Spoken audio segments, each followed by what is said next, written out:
Good evening, good evening, good evening, and welcome to the Reel McCoy. I'm your host, Meffistoe, and usually with me, my hetero life mate, my feelings. But today, we shall have to settle with special guest Nick Rekieta. How are you, sir? Hey, good man. How are you? I'm good. I'm excited to talk to you about this movie because this is kind of we discussed this behind the scenes because I know you really like to talk about movies. I like to talk about movies. My good friend, my feelings, who is not here, he's with his family, Very racist. doing Very racist. Thanksgiving. Yeah, doing Thanksgiving things. And we kind of discussed this after we finished the show about a month ago that I want you to get on, but I want you to be excited to be on with a movie. And you suggested you wanted to talk about this unreliable narrator stories. And one of them that I particularly like is Baron Munchausen. Not to mention the fact that this is a Terry Gilliam movie, which is, I have an affinity for those. Yeah, please, you told me backstage like a month ago, please tell us again what is so appealing about these kind of stories. Sure. So the three movies that come to mind from this, this being the first, is The Adventures of Baron Munchausen, followed by Big Fish, which is a great movie, and then followed by kind of I think Baron Munchausen and this other movie are both sleepers. The Fall is the other one, and they all have some similar movie tropes to them, but really it's an unreliable narrator recounting some sort of stories that are truth adjacent to their life is the gathering, but there's an air of mystery and mystique about them. They're telling them for a particular purpose. Baron Munchausen has some really highly artistic and political messaging in it that's really, I think, probably pretty important for England, and especially coming out in 1988, the fight against communism and socialism and the fight for independence and individualism. And so they all have this, and it's really about holding on to childlike wonderment, but also facing the realities and seriousness that life throws at you. And they're just great. It's the opposite of a coming of age story in so many ways. And I was joyfully delighted. I finished Baron Munchausen I started watching it again last night, finished it this morning, and it was just like so much that I missed as a kid. So many things that I didn't know was specifically that were in there, while still knowing the genre was there. It just encompasses all this stuff. And I bet you also missed it when you watched it at like 20 or 21, and you were still like hung up on some stuff. And then watching it as a more of an adult kind of oriented guy, plus having watched so many other movies, like, oh, wait a minute, this was in this movie? And we'll get to that. Because I haven't ever actually finished my spiel, which is, what is the Reel McCoy, you might ask? The Reel McCoy is your weekly movie podcast where we ask you, go watch a movie, you watch it, come back to us, and we break it down for you. Like I said, this week, the Adventures of Baron Munchausen is on the docket, even though it was November was kind of themed as a football movie themed, but we're, having a good old Thanksgiving time with y'all. Right, let's say hello to the chat. We'll say hello to Jelly Jerome. Yeah, I seen your comment. You're more than welcome to say, just, like I said, keep it classy. Gambit, One Punch Man, Kaladin, who's else? Geocached, fellow degenerate reporting for viewing. Thank you, sir. And all the rest of your lurkers here and about. Enjoy the show. You don't even have to say nothing. We will say it for you. As we begin every show, we begin with a little segment we like to call Behind the Screens. Sound production, take 2.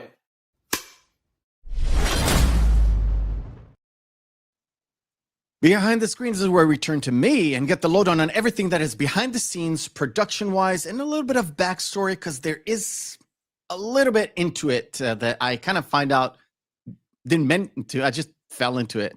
Went down a small little rabbit hole. All right. The origins of the character, the origins of Baron Munchausen is in German tall tales, which all these tales were compiled by Rudolf Erich Rasp, a German guy, but it was published for English speakers. It was published in England in 1785, and then a German version came out 86, and then there was a Russian version as well, came out a couple of years later, renamed. But the original version was The Surprising Adventures of Baron Munchausen, as my wife texts me, Oh no. please pick me up. No. She knows I'm not gonna pick her up, but it's it's a husband-wife jokes between. She knows what time it is. She's probably watching, laughing her ass off. It was later published in multiple different languages, and every time they changed the name, the Russian version is slightly different. They call it something called like the Mysterious Tales or something like that. And in 1901, it actually made it into to America as an American novel called Mr. Munchausen. Now, if people don't know the movie, they've probably heard about the name or the syndrome attached to it, which is Munchausen syndrome or Munchausen by proxy syndrome, which is tied to people who constantly take care of people that don't necessarily need to be taken care of, essentially making up stories in order to embellish a truth or invent a different kind of truth altogether. That is that tie-in. In terms of movies, there were several versions of several different tales being adapted into movies. The first one was in 1911, French film. One movie that came out during World War II called Baron Munchausen Dream was a German film. I don't know how did they do it during the war, but I guess. I mean, it was 43, so I'm guessing it was okay. The Fabulous Baron Munchausen, it was a Czechoslovakian iteration in 61, and in 79 in Russia during the whole USSR or Soviet regime, the very same Munchausen. By the way, I looked at there's a poster of it, and whoever the Russian dude who played Munchausen, he looks like Jude Law. Imagine Jude Law in like a twirly mustache and blonde. Weird. That was the guy. I couldn't get the picture is so small. I can't even have it on screen because it looks pixelated. All right. What's your favorite Jude Law movie? Ooh. Probably Gattaca. Okay. Probably. Mr. Ripley is a good one for him too. He's not my favorite actor in the world. Mine either. I liked him in Closer, but again, always when he plays this asshole, I'm kind of like, yeah, okay, I got you. Mine is AI. I love AI. I can't stand that movie. That movie, really? Oh man, the problem with AI is that is overly long and tedious. It's, I want to say, on the border of boring, but it's just tedious. It's a tedious watch. It's so morose and somber, like the whole way through, and it is very muted. I think, because I think Spielberg doesn't want. He wants this is actually like an emotionless world of robots, right? Yeah. Like, although except for the little kid robot who's given this advanced emotional understanding. And so I think like that, that's a big part of it, but there's so much of it where it's like, how do you experience terror as a being that doesn't understand life? Yeah. Like is all in there. I think it's really good, but you're right. It's the hardest movie to watch. It takes forever. And the problem with the fact that it's a Spielberg movie, if you wanted to go like dark, I mean like Sixth Sense dark or something even crazier than that, he can't do it. He can't. Spielberg doesn't like to explore like dark. He's not like Terrence Malick or I don't know. He's not that guy. No, he's grand, like and sweeping and usually hopeful. Yeah, he needs that twist. That's why AI.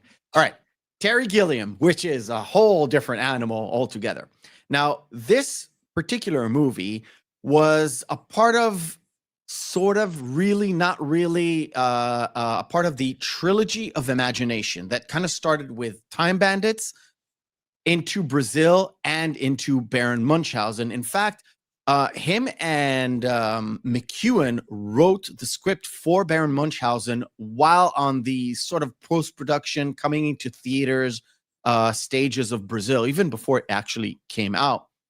And much later on, and I think he said it in the documentary, I don't remember exactly where, but in one of the interviews, Gilliam specifically said that if you take those three movies, and the first one was a kid movie, so in perspective of a kid, then an adult, as in around 30, which is Brazil, and Baron Munchausen is more like an old man telling tales. So it's much more of a sort of a complete circle of life.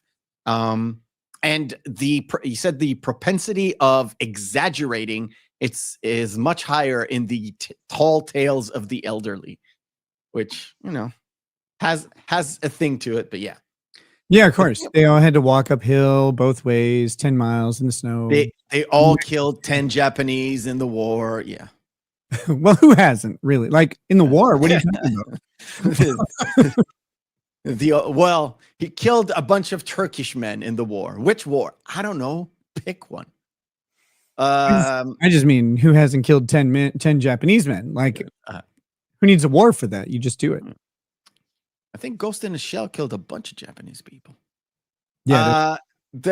Now the troubles with this movie actually began behind the scenes and sort of had nothing really to do with Gilliam itself, although he added a bunch into it. Now, the movie was supposed to be a 20th Century Fox movie. They initially started the project and budgeted, and according to one of the main executives, said that we always envisioned it as a $35 million movie. And once it got transferred into Columbia Pictures, essentially Sony, the budget was slashed to $25 million because they made, you know, one of those deals where it's a handshake deal, it's an oral deal. And once it got into the hands of, let's say, a new place, a new studio, plus it already was going through sort of a regime change within the high executive. It's a new CEO, new staff, all of that. Budget was slashed. But nobody told Gilliam that. And Gilliam said, well, I always envisioned it as a $40 million plus movie. So I spent $40+ million. The final budget was $48.6 million. We'll get to that in a moment. It's such a wild, like the effects, which we'll talk about then. But like it is such a visually enticing movie. Really is. And the fact of the matter is, some of the things were slashed because of budget. We'll get to that. All right. The cast.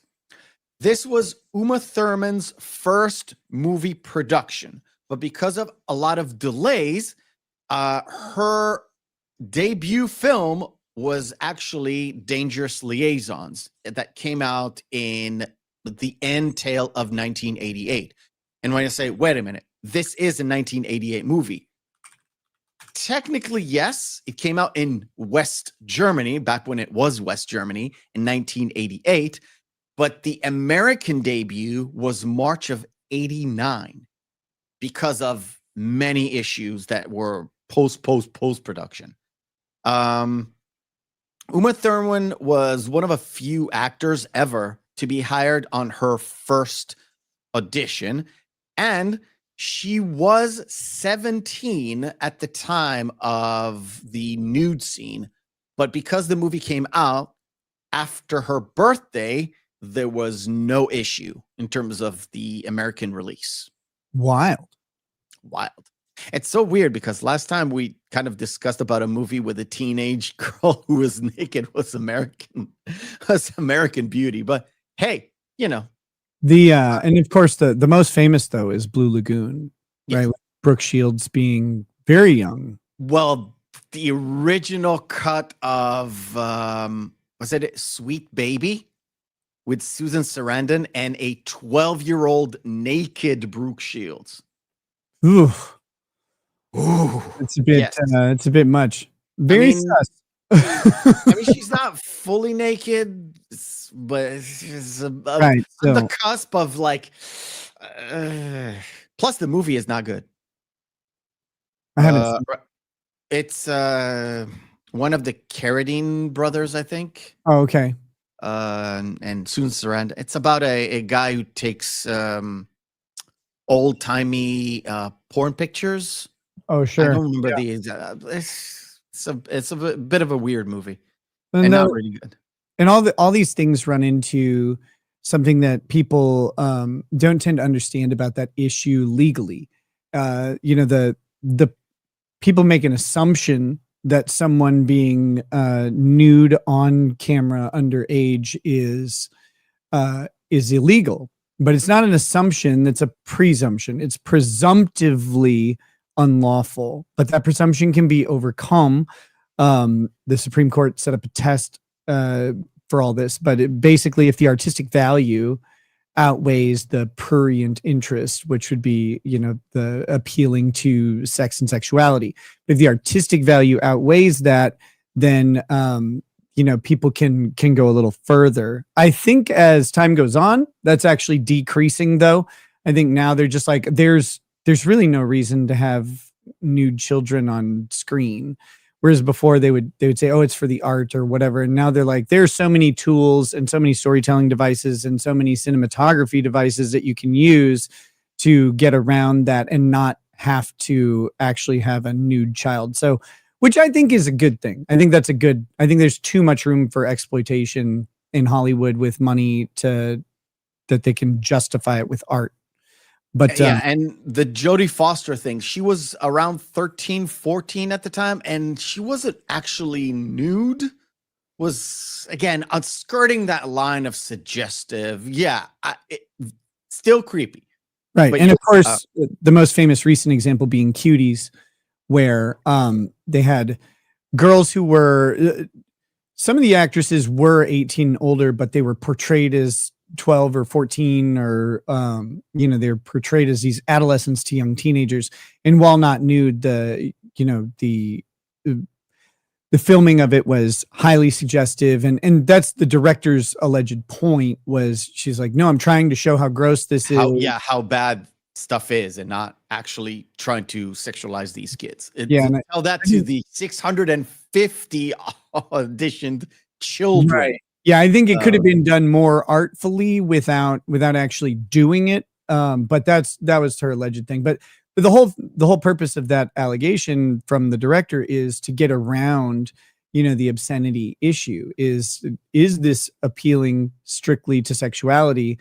And her thing was, I want to make a film about how they are over sexualized, and how can I do that without showing them being over sexualized? Like, well, you could just not, because we all get it already. When we get to that scene, I have a little bit more to elaborate, because it's a very Gilliam thing to do, because he is, if you know or don't know, he was a part of the Monty Python troupe, and one of his responsibilities is to do all the animations, because he came from that school, and his shtick or his style is taking these old style pictures and animating them and mocking them and satirizing them. And that whole scene is all about Venus de Milo, which is a picture that I think he once animated it, but put that aside. All right. Robin Williams. Oh my gosh. Hold on. I'm sorry. That's literally just the first instance ever of, she's not 17. She's an immortal, ageless god. Like, right? Like, she's a 3,000-year-old dragon girlfriend. Don't worry about it. Yes.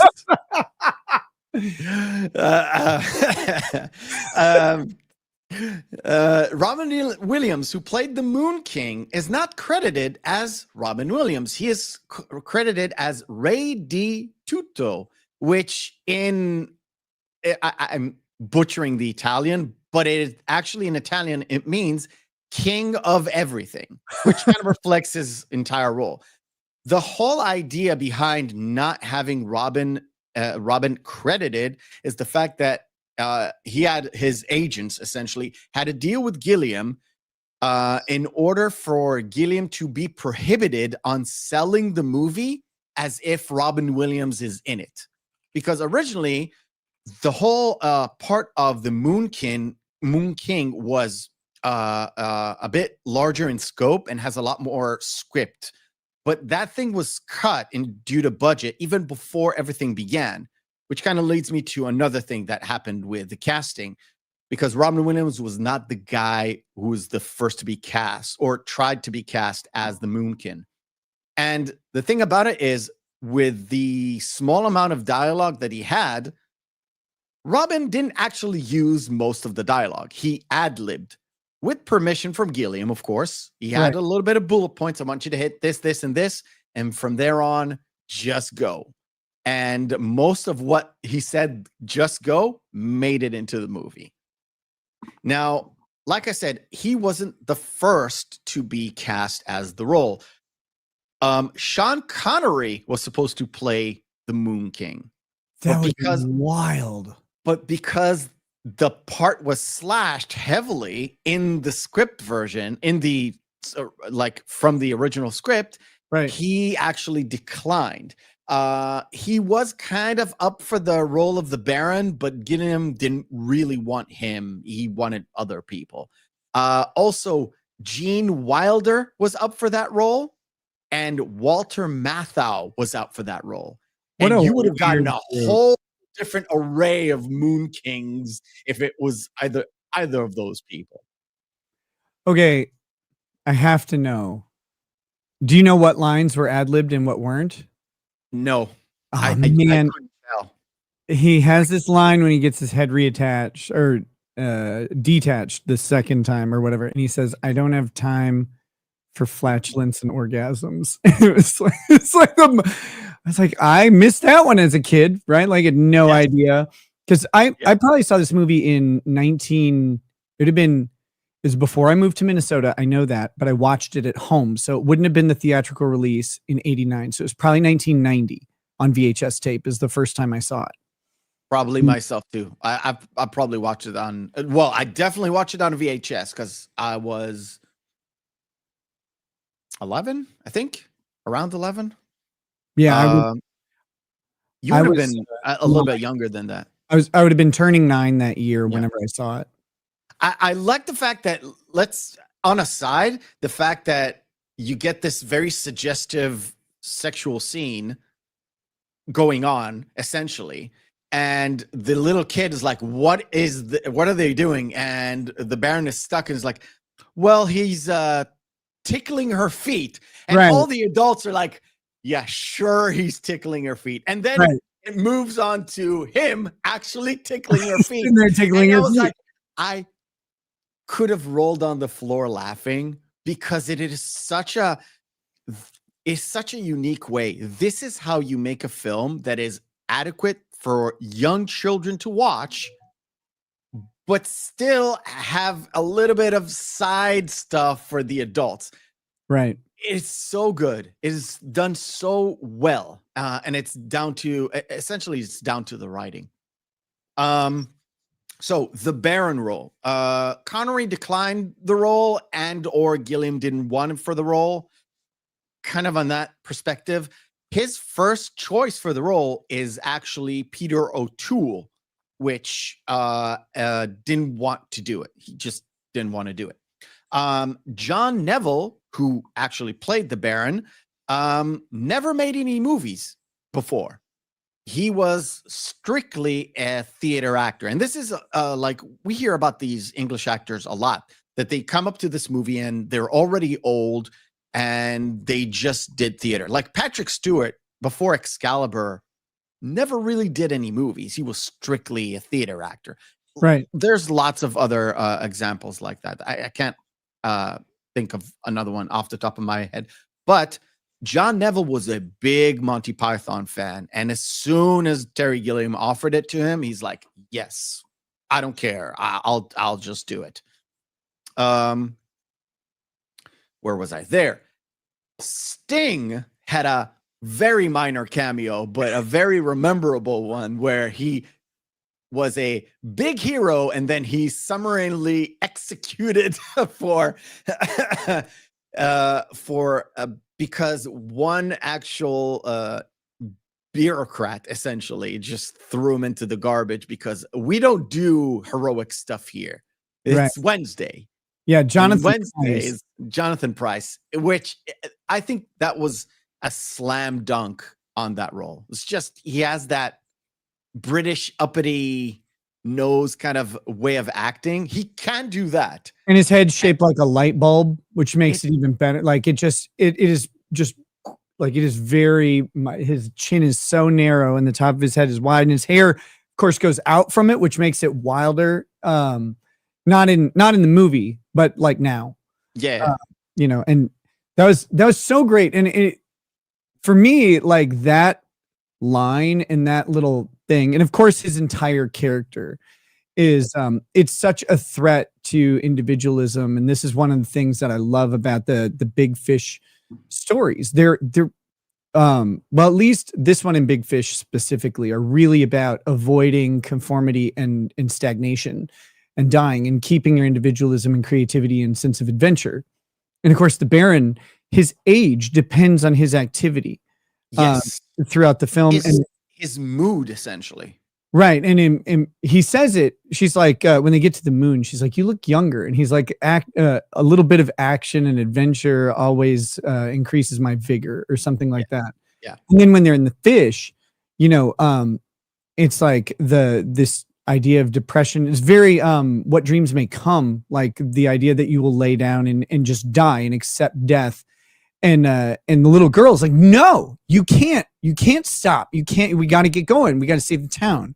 And then of course it comes all full circle at the end when the Baron's ready to give up. The Baron's not ready to give up. And the girl is ready to give up, and the Baron spruces up. Is like, "No, we're gonna take them, and you know what? And I'm gonna commit suicide, and that'll be it." And he's like, And "Most importantly, you can't feel this way. Not you, not the children. The children have to have hope, that youthful spirit." And that's the entirety of Big Fish too, is his dad trying to teach him, you have become a robot who sucks. Like, you need to remember what wonderment is. I love that about these movies. In terms of the actual filming, both Sarah Polley, the young girl, or the young daughter, and Eric Idle said that working on the movie was horrible to say the least. Idle, which one of the Monty Python troupe said, "I love Gilliam's films.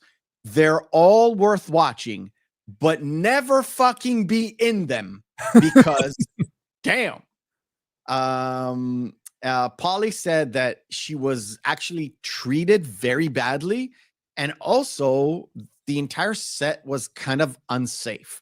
The explosions were a little bit too close. They were when they shot the water scenes, the water was freezing, and they were in there for a very long time. And also, she was a kid, and they had no time on the work hours, like the endless work hours that you always have to be on, always have to be on set and ready to go whenever Terry wants to shoot.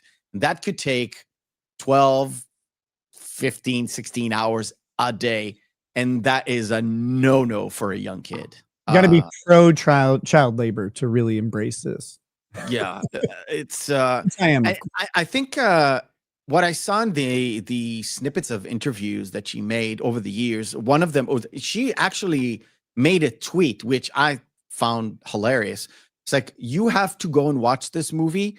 Don't let my mistreatment and the trauma that I had on set affect your enjoyment of the movie." And I think that is the best kind of thing you can have, because we all have some actors or some directors or some fucking stickler in Hollywood that said something that we don't like. And then we go back and it's like, this, he did this movie and he did this movie and he did this movie. It's sort of like retroactive cancel culture. And now I don't like, I don't know, Lethal Weapon because Mel Gibson is an anti-Semite. I don't know. It's everybody with Kevin Spacey, right? Yeah. The perfect and example. Look, you diddle a couple kids and then everybody hates you. And the hatred of Kevin Spacey is probably well-deserved. I've heard a lot of bad things about him, not just like that he killed all the witnesses or whatever that were against him, but other things that just may not have been illegal, generally jerkish, not a good guy to work with.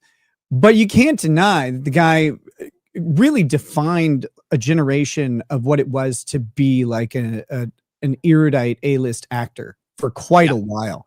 There's a bunch of actors in Hollywood that we all know and love that are horrible to be around with and pretty shitty to work with, but they get away with a lot of stuff because they're Hollywood.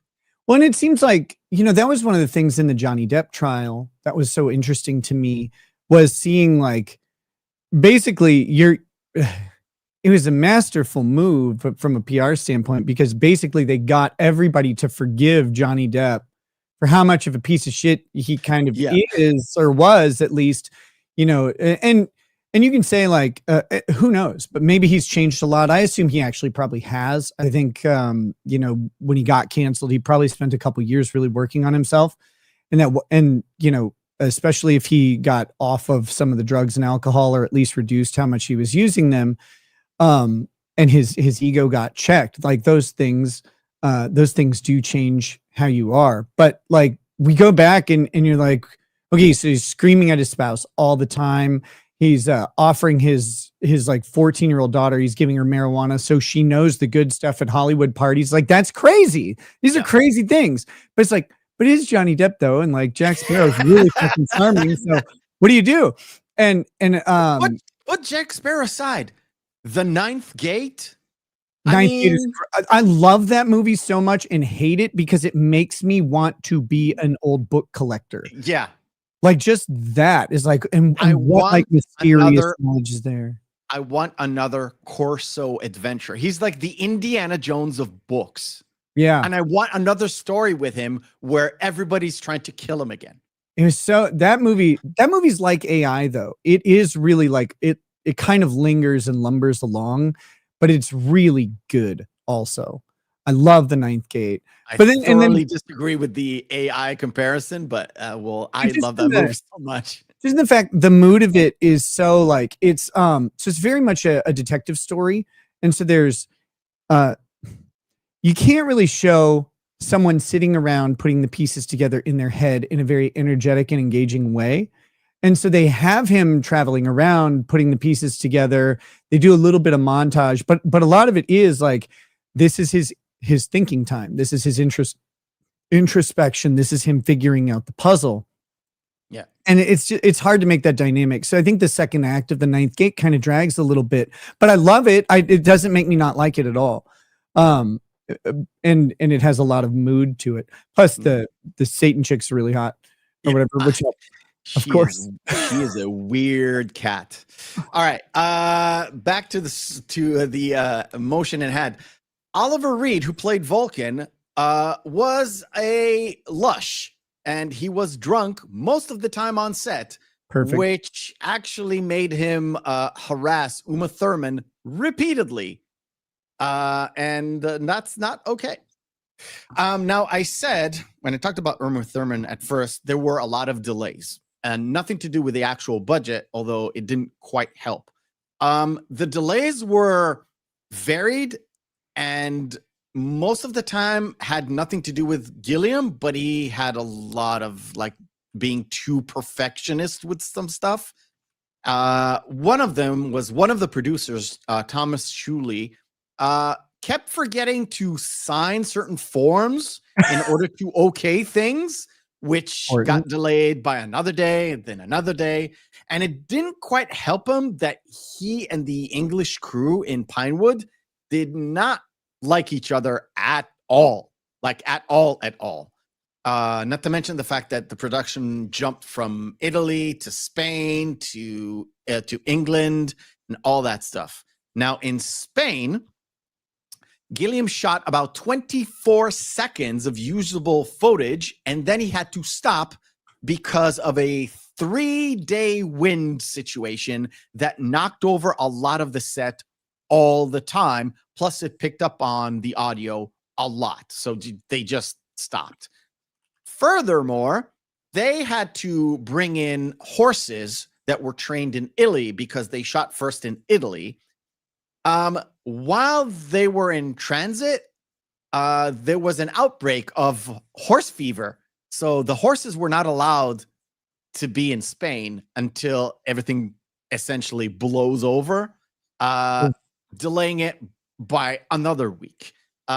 When they were in Italy, in the first 10 days of filming, they shot about 17 minutes worth of usable footage because Gilliam is a perfectionist.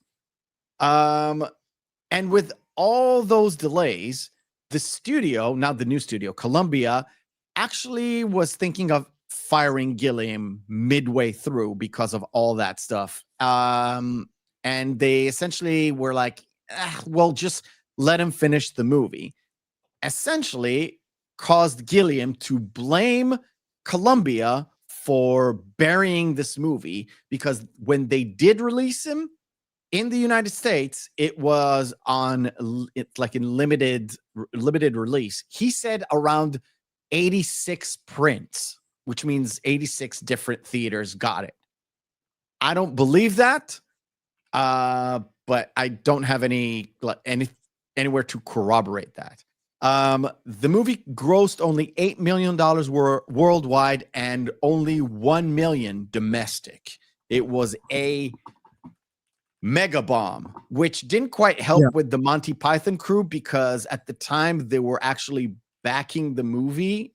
They had this sort of collective, like this production team collective, and they backed the movie, undisclosed sum, and they lost a lot of money because they were not first cut.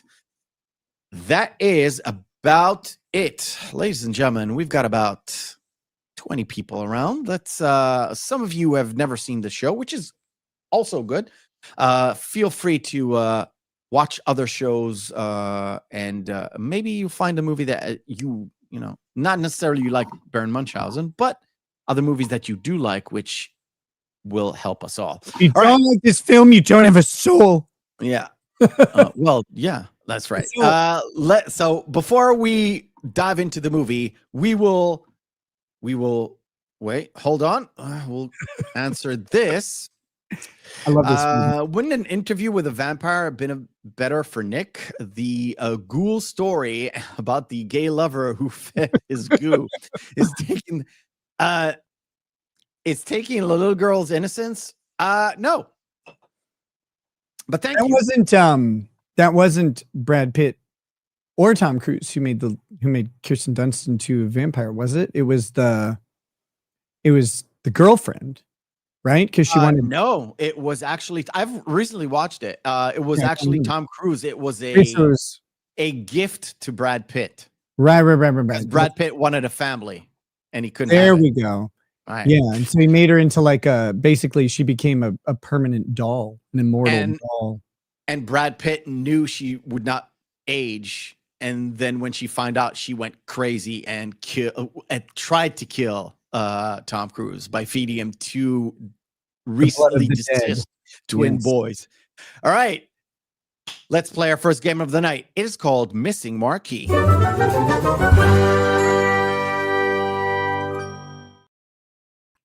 Missing Marquee is where we take 10 posters of movies, have our text written off. We display them in Nick, and you guys in the chat will have to guess which movie this is.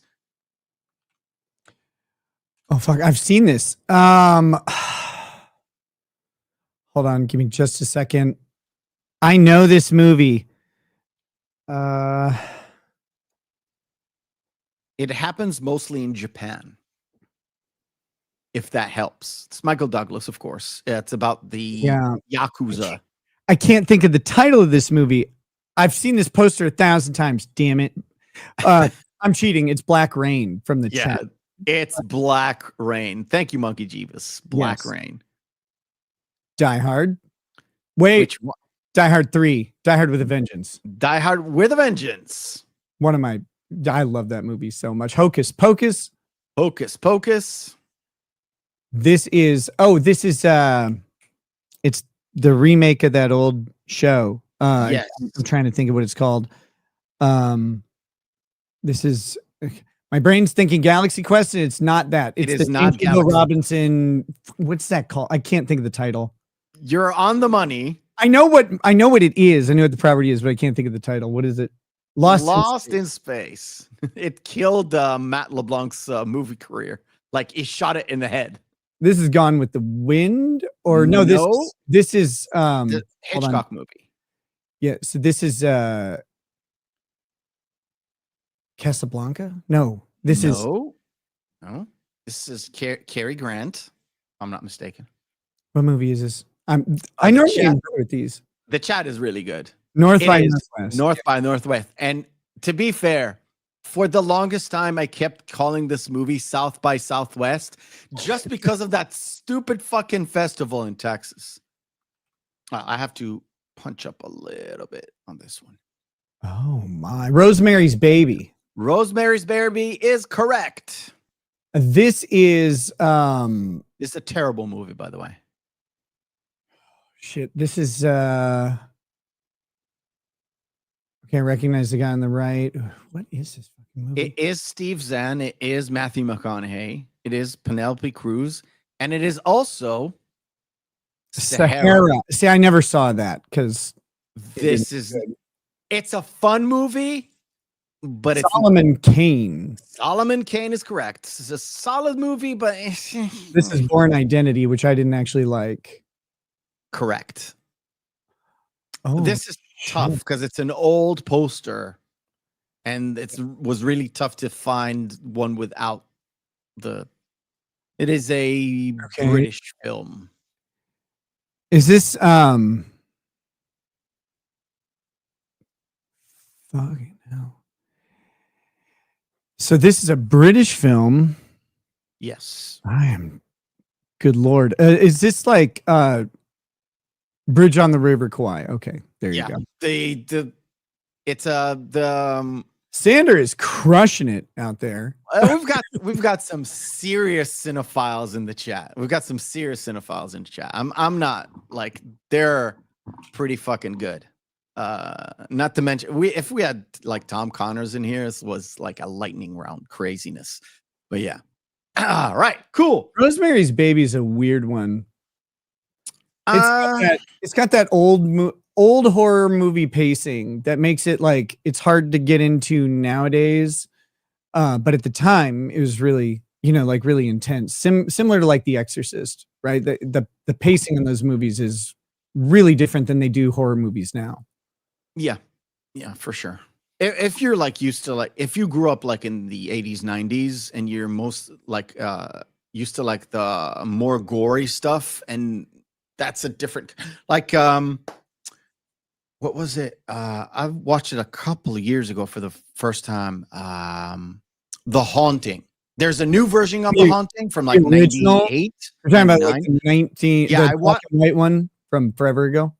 I watched the older one, and it is good, but the pacing is so goddamn slow. You're like, I know this is good, but I don't like this. Hated that movie as a kid. I watched it when I was really young, and I don't remember what it was, but there was something in that movie that really terrified me as a child. And so like my parents would be like, "Oh, we're going to watch The Haunting." I'm like, "No, I don't want to." All right. God, I can't think of what it was. And then the new one was good just because Owen Wilson gets decapitated. I haven't seen the new one, but I might see it now. Newest one. It's not that new, right? It's pretty old. 99, if I'm not mistaken. Yeah, something like that. Or 2000 or 2001, somewhere in that era. All right. Our movie kind of starts with a situation where the town is in siege by the Turks. Everything is disarray, and yet there's a little bit of time to enjoy some theater and the exploits of Baron Munchausen, which, surprisingly enough, is interrupted by the actual Baron Munchausen for some reason. But before that, we've got some sting action.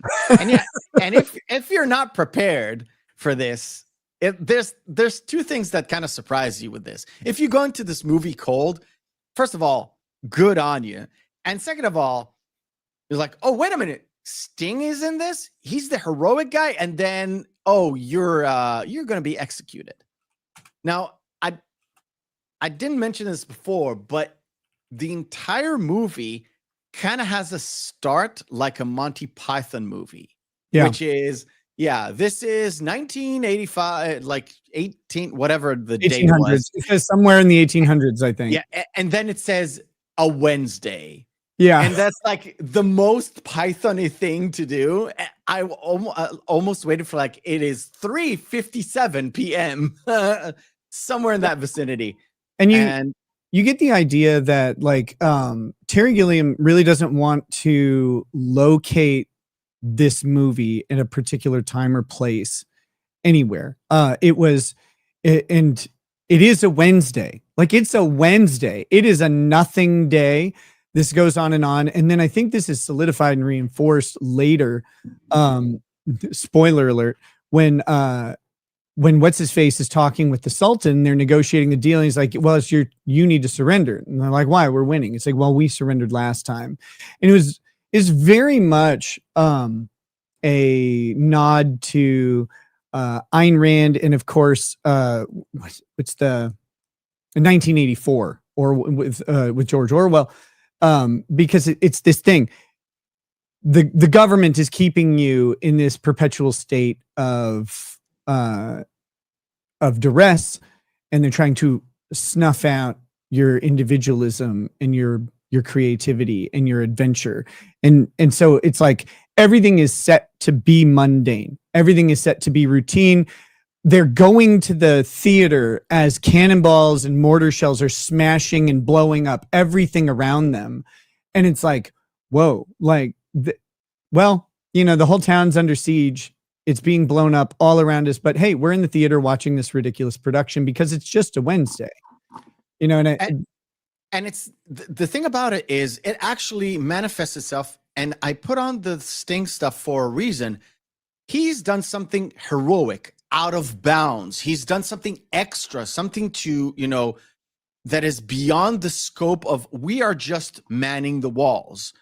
And the fact that he saved a bunch of other soldiers didn't matter. It's the fact that he broke rank and did something out of the ordinary. Yes. More imaginative, if you want to put a layer on top of that is supposed to be discarded, disposed, and get him the hell out of here. I don't want to see him anymore. Kill him. Yes. That is the killing of the creativity, killing that fantasy. And I put up the Baron talking about that in front of everybody. It was like, where is your imagination? Where's the fantasy? Where are the stories? And this is exactly in that the core of the movie, which isn't really spoken about, just touched upon. And we said it before, with the kid always being like the one that is pushing the story until the end, when she is so depressed, she's giving up, and the Baron's like, you can't give up. It can't be. Right. I can't think of the book. Maybe you'll remember it, or maybe you'll know it as I talk about it. But there's a couple books. I mentioned Ayn Rand. So there's very reminiscent of Fountainhead. Not as much Atlas Shrugged, but very Fountainhead-like, which is much more individual than Atlas Shrugged. Also Anthem, which is people's names and individual identifiers are completely snuffed out. And then there's this other story. It's not Ayn Rand, although I always think it is, but it's about a man who's like, when anybody excels, they're given various, like they have to wear literal physical weights. So if they're physically strong, they have to wear weights to bring them down to the level of everybody else.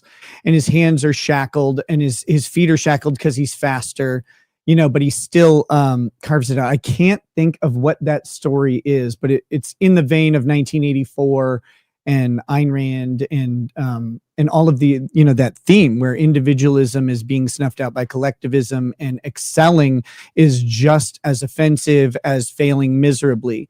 It's a strive towards mediocrity because mediocrity isn't offensive to the people who, to anybody else, but either falling well below the standard deviation or going well above the standard deviation makes everybody else feel bad. And we don't want that. We want everybody collectively miserable. And what is that? I don't remember that. You'll be hung up on that for like 5 hours, and then I'm gonna find it in just a second.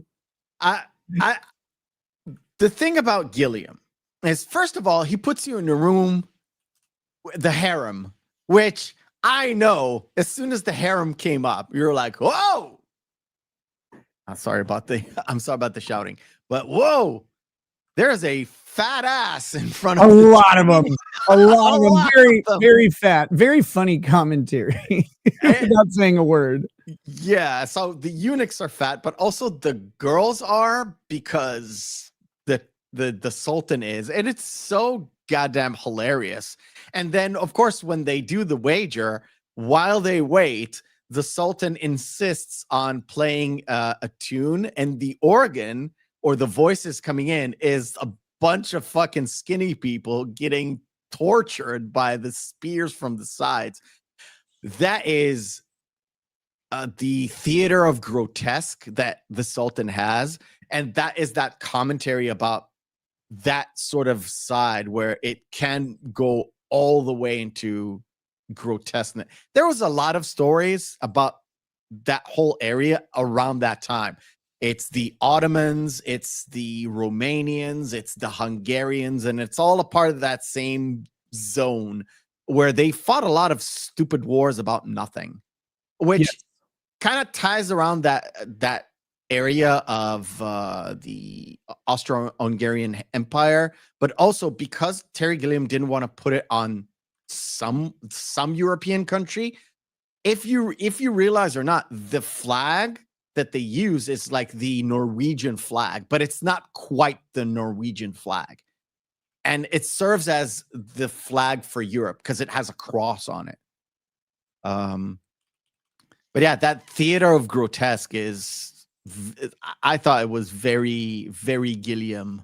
The fact that he finds a way for the company that Munchausen keeps to each to serve a specific purpose, where the dwarf is not only blows a lot of hot air, but he can also listen farther away when he puts the ear to the ground. It's like, yeah, you sent a guy to bring in a wine, but then he fell asleep. Yep. For some reason, I never quite understood why he had the time to actually sit down and rest. Why? Because if he would have got to the Empress and got back in a half an hour, it wouldn't be good. Bertold. I think there's two things with that. There's dramatic tension of, coming down to the last second, of course, which makes the story better. Yes. Of course, then you're and remembering that as it's revealed, Baron Munchausen is telling these stories. Like he's telling them actively to the audience that's right there. And at one scene really allaying their fears, which I thought was great, because they're fleeing, the bombs are hitting the theater building, and he's like, no, I'm not done. Sit down. And he's really calming them, and Gilliam is, I think, self-inserting the power of storytelling or whatever. But I think, there's the dramatic tension of it taking to the last second, plus the stretching of the truth, because his big fish is like, and he even fell asleep on the way back. But it also is foreshadowing, Bertold's memory issues and his effectively ADHD, right? Like he's completely whatever And also, and this is the dark side of Baron Munchausen that's brought up multiple times. He is absolutely uncaring about the people around him, even though they're his close friends. They are literally tools to be used by Baron Munchausen, and he discards them immediately when they're done. And then he goes and gets them. When he rescues Berthold, he's like, "You left me here for 20 years, wasted half my life, and you expect me to just run around the world with you?" He's like, "Yes." Yeah, and if you follow the kind of the threads of the actual story, he tells it in the theater where he used a bunch of, well, not him, the actor used a bunch of snuff in order to get out of that the big fish, essentially the big fish. Yeah. But he didn't say he forgot 2 companions there to die. And death is a part of that whole story. It's everywhere. Death is, and the kid sees death. The adults don't, even though everyone around them die. She sees death putting a jewel inside Baron's mouth. And then when the story essentially ends, but not really, it's not the end, but when he gets assassinated by the bureaucrat, Right. he dies, and death shows up as a doctor, but he's not really a doctor, and only the child sees it, and he takes the jewel back as if the jewel represents the story or the imagination or the fantasy. He just put it in his mouth for him for a little while, and then he takes it back when he dies. But essentially, he's not dead because he's a story. He's a fiction. He's not a real character. And he comes alive whenever we need him to be alive and to tell the story again. But yeah, the juxtaposition of him being awake and essentially the young child is like the angel coming to save him and reminding him, "Oh, wait a minute, we need to save the city. Let's go." And he suggestively takes the knickers out of the actresses and uses that to make this hot air balloon. I love how he asks 3 women. He's like, "I'm going to need you to remove your knickers." And then he has like 300, like hundreds and hundreds of them stitched together for the hot air balloon. It's like, it's this perfect thing. It's like, there should only be 3. There's only 3 there, but there's just infinite amounts. It's great. And essentially Eric Idle, who plays an actor playing Berthold in this version before he actually turns into Berthold, he's like, "This is amazing. I've never seen so many knickers in one place. So many beautiful undergarments." Oh my God. And it's like, you are a horny motherfucker. But then when the Baron leaves, is like, "Be sure to stay warm because I know I took your knickers." Because back then it actually served a purpose. Not today, that it serves no purpose at all. But the indignation of the bureaucrat, again, reminding everybody, he can't escape. It's Wednesday. When I love the solution. They're trying to escape, arrest them, and send them out of the gate, exile them from the city. Yeah. It's like, well, we can't open the gate. It's like, throw them over the walls then. We'll teach them. It's like, wait, they're trying to escape, and the solution is to throw them out. It's perfect. It's very good. I got the story is Harrison Bergeron by Vonnegut, Kurt Vonnegut. Sorry. I knew you would get that. Harrison Bergeron. I need it's to reread a great that. Story. It's I all need about to reread that. It's all individualism. I had it on audiobook. A lot of stories that I could have read when I was a teenager. I actually, when I was an adult and I was essentially working at the same place I'm working now, that I have to be quiet. So filling my head with podcasts and audiobooks is just fucking fantastic. I've essentially read a lot of books by actually doing my job and listening while I do it, which is, I can't even, you know, books on tape or audiobooks were a lifesaver for me in terms of like developing and actually getting to know these stories, because I love stories regardless of what art form they are. I love stories. Essentially, Right. if there's story talking about one thing and it's actually talking about another thing, and it's done smartly and makes you think, stories that make you think, I love those. The just I'm putting this up not because it's very as special or anything. I like the shot. Everything that it was done here was done because Terry Gilliam is such a visual director. And this is with everything. It goes up later on when they're in the moon, and essentially they're in this slush of sand. But then when they get to the tip, it turns into the tip of the moon, which we all know it's not there, but the fantasy of that crescent moon is appealing to us. It's there in every single shot, unless it's like a Halloween type deal where it's a full moon and there's clouds and everything. But essentially, when you draw a moon, you draw a crescent moon. Yep. Um, And I love that he lassos the hair rope around the tip of the moon. He says, "This is the part people won't believe." It's like such a great line. It's like this. I mean, yes, but also just this. Like you just escaped the Moon King, who is mad at you for seducing his wife. Like this is insane. It's like this is the part no one believes. The thing with the Moon City, I had a note about this, but I kept it. The Moon City and all this where they move and the city kind of moves with the music and everything. Yeah. That was a budget cut. It was supposed to have a much more elaborate set, but it was cut. All of these drawings were done off of a Terry Gilliam sketch. They just made it like he sketched it, and the set crew made it bigger and on plywood and cardboard. Yeah. Very cheaply made, like super cheaply made.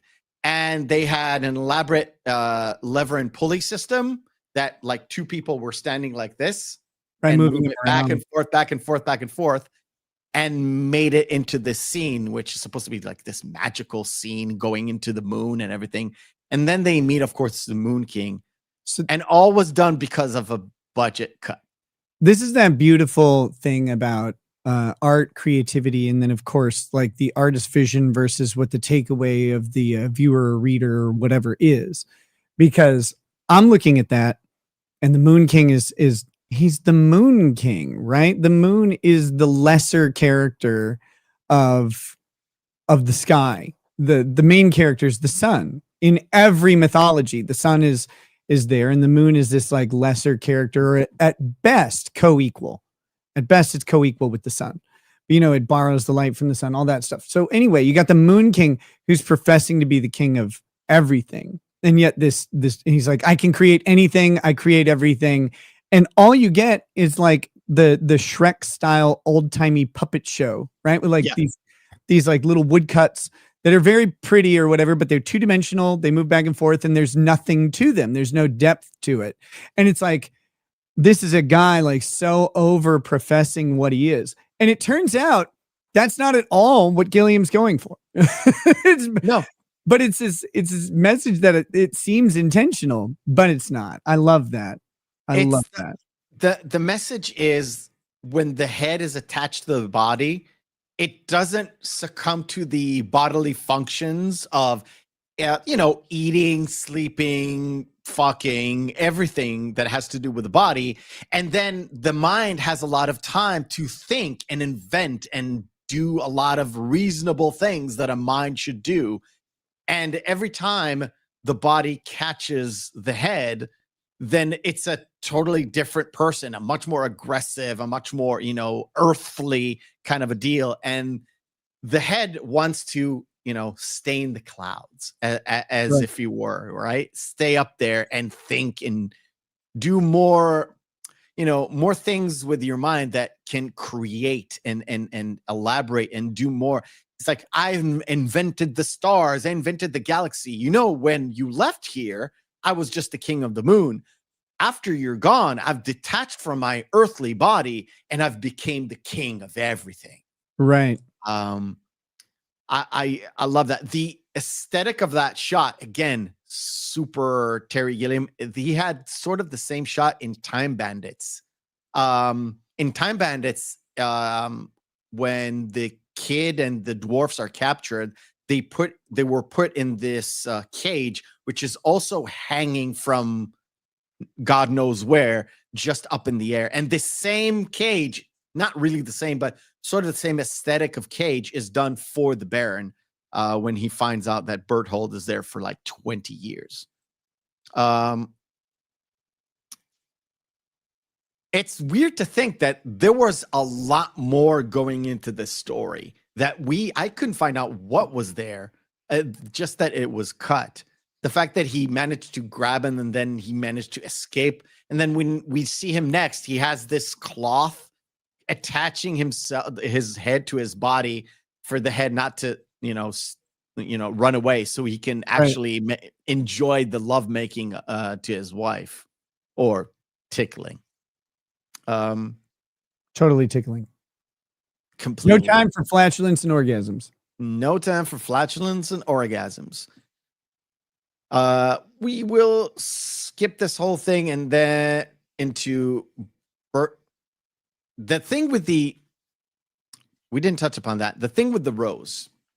Every time the Baron talks to a woman, he always eventually offers the rose as if he is this totally romantic guy. He's the big, he's a Don Juan, but not really, because he's always using the women for his own personal gain. You mentioned that he uses people. He uses women as if he's in love, unless they're Venus de Milo. Now, the fact that they use the rope or the hair strang to escape, and then when they're out of rope, he uses the top rope and gives it to Berthold. Here, I cut the other end of it. You can tie it up and use it to decline. Where did you get when Berthold from the top? And when Berthold realizes it, that's where everything kind of crumbles at a la, like it's a Wile E. Coyote kind of a skit. And when they fall down, they fall into a volcano. And Munchausen has this way about him when the kid kind of wakes up, it's like, oh my God, we're lucky that we survived. And the Baron is like, lucky we survived. I kind of, counted on the hot gases to pull us up. Yeah, I was going to slow down their fall and make us land very gently. And he didn't expect that. And once they're in the House of Vulcan. Now, Vulcan is the Roman god of metallurgy and construction, but he's essentially Hephaestus. Right. And Hephaestus and in the Greek one is not Venus. Aphrodite. He is married to Aphrodite, and he's a very jealous guy because Aphrodite is the god of love and bountiful and pregnancy as well, I think.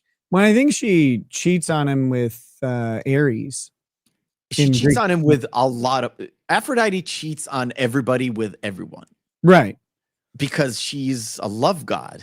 I think it was the Ares one that made him pursue her and force himself upon her.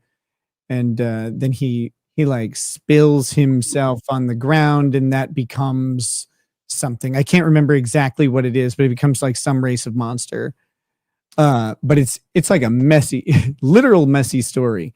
But yeah, mythology is filled with these kind of, like the Greek mythology, and then of course the Romans stole it, but the Greek mythology is filled with these kind of tragic stories that also have to do with the gods, and then the humans always suffer because they have to bear that punishment. I think this was a forced marriage, though, by Zeus. Hephaestus and Aphrodite would have to marry because Zeus wanted them to. It was like a punishment towards maybe Aphrodite for something. I can't remember specifically, but I want to say that that's why they're married, because otherwise it, of course, doesn't make sense. Hephaestus was always the ugliest god, the dwarf god. He had a bad leg. He didn't move gracefully. The only thing he could do was make stuff. And that is also very funny.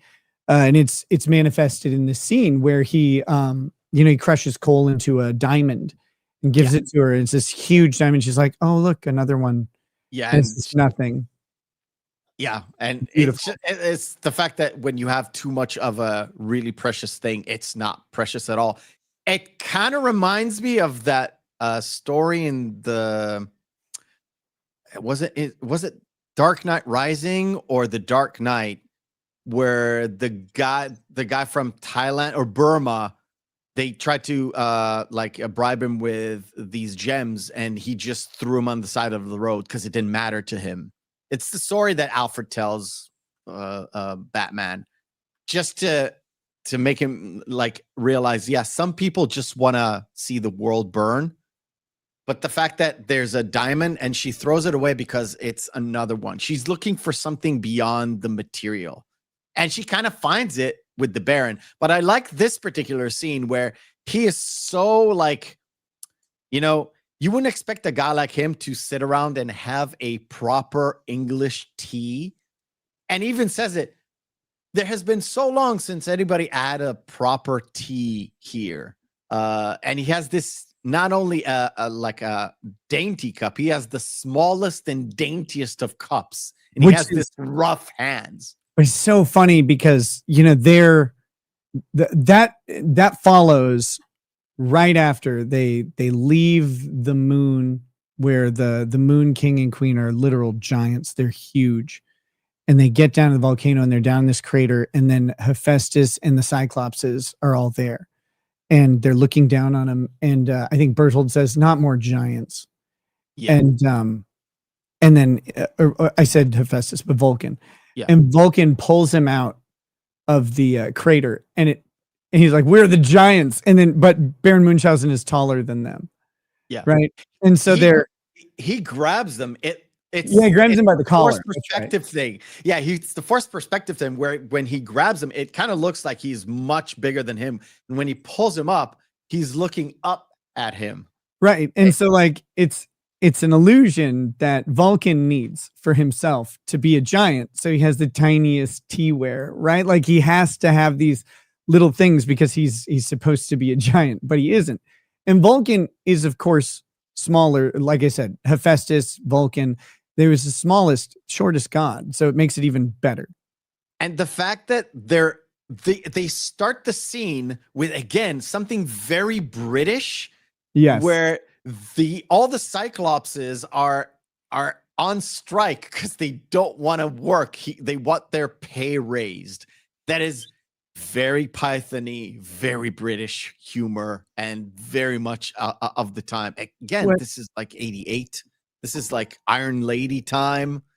Yeah. And this is it's a funny little nod, but that theme is carried on forever. Do you remember there was the movie with the animals? Eddie Murphy plays the zebra, and there's a giraffe. And Madagascar. Madagascar. But the spin-off was the penguin movie or whatever that they did. And the penguins plane crashes and they need to fix it. And so they find a bunch of monkeys, and the monkeys are British. And the monkeys are like, we're not going to work until we have a collective bargaining agreement. Yeah. Like, that is the most British thing ever. And it's such a trope. Yeah. Chris Rock was the zebra. Yeah. But the same deal. Like I said before, Gilliam recreates the Venus de Milo painting. I don't remember if it was Michelangelo, Donatello, or Da Vinci. I always get those three mixed up. The fact that he managed to do so, put the nudity aside, like the fact that he managed to do the birth of Venus like this is actually amazing, because they spend a whole bunch of money doing this fucking clam. It is unreal, just because of Terry Gilliam's perfectionism. And also, again, put the nudity aside, the fact that he was trying to tell a specific thing, and why was the Baron so infatuated with Venus is because everybody was infatuated with Venus / Aphrodite. She is the goddess of love. She doesn't like any trinkets. She pursues the it's not the body that she just pursues, it's the love, it's the beyond the body kind of a thing. Again, matching that theme with the Moon King, just giving the other side of that tale to me.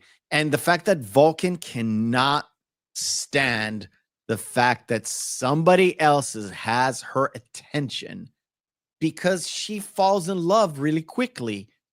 That's her deal. That's her shtick. Ares, you mentioned. The other, there's, I think she falls in love with Hercules's tails, but not him. And that makes Hephaestus go crazy, if I'm not mistaken. There's a thing with that. The fact that there's a hero dancing with your wife, and he bursts through these doors, and all he can say is like, I've built all this for you. She doesn't care. Just as much. She doesn't care about this whole elaborate waterfall that he built for her in this volcano, just as much as the diamonds that he gives her. Right. And that's because, Hephaestus, Vulcan, always sees Aphrodite as something to be possessed. She's his thing, and he placates his thing by giving it trinkets to decorate itself. Baron von Munchausen, from the very start of the movie, immediately pays attention to the women who are ignored. The three women in the, in the play at the beginning, they're not important. They're just these side characters that sing these little parts.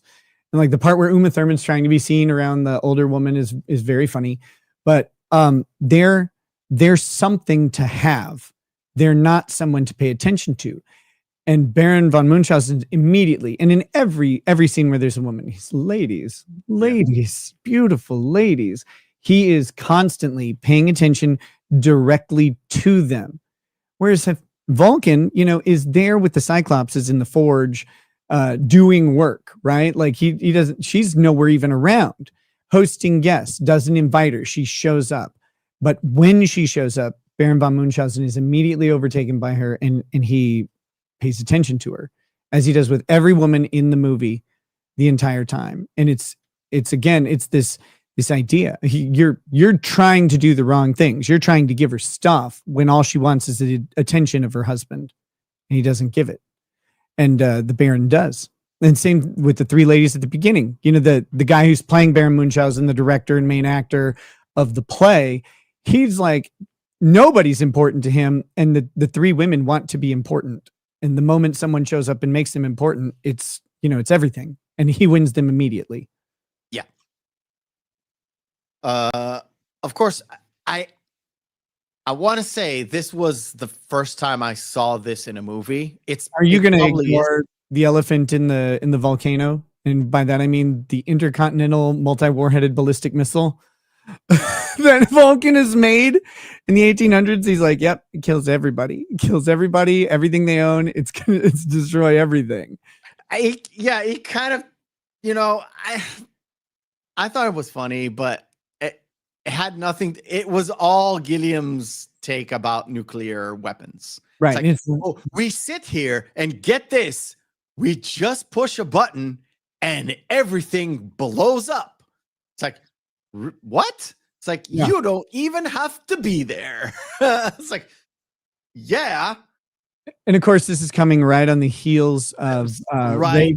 Reagan breaking down, the Berlin Wall, and like this, the Cold War ending. It comes before, because when he wrote it, it was the height of the nuclear arms race. Right, it's the height of the Cold War. Yeah, sort of like they're trying to open up, but they're not opening up. Look, they even made a stupid Superman movie about it, which did not do well at all about this subject. And yet it's a side thing. I didn't pay attention to it too much, but the fact that he does do it, it's my gripe with it. It's just, oh, I'm against nuclear weapons. Okay. Yeah. Okay. I did. We got it, guys. You're very British. You only don't like him because you didn't make him first. That turnaround thing, which they use later on in several films and in one of the pirate Jack Sparrow movies as well, where they fall down. They fall down into, or they get thrown into this vortex of water, and when they come up, they're trying to go up and they can't do it because they're already upside down, because they fell through the world essentially, and they are on the other side of it. And then when they come out, this is where Baron's energy kind of falters and he reverts to being old and giving up. And the girl even mentions it. It's like, why have you changed into being old? And this is because he just given up. And when they look, say, oh, there's an island. It's like, it's probably a volcano. How do you know? And then, of course, the puff of smoke. And when they realize, no, it's a monster. They don't call it a big fish. They don't call it a leviathan. But it is essentially the leviathan, or the big fish in the story, representing the big fish in the story. But it's also it's a reference back to the play that they're interrupting, because in the play, the Baron sees a fish that it's a whale or whatever. He sees a whale that he can't see the end of it or whatever with his telescope. Even it's so vast, and then there it is. Yeah. And when they get eaten, this is where it is the most depressing for the Baron, where he looks even older than what he started, holding this rose that he was going to give to Venus before he was sorely interrupted. And both of them find the old versions of I keep forgetting their names. It's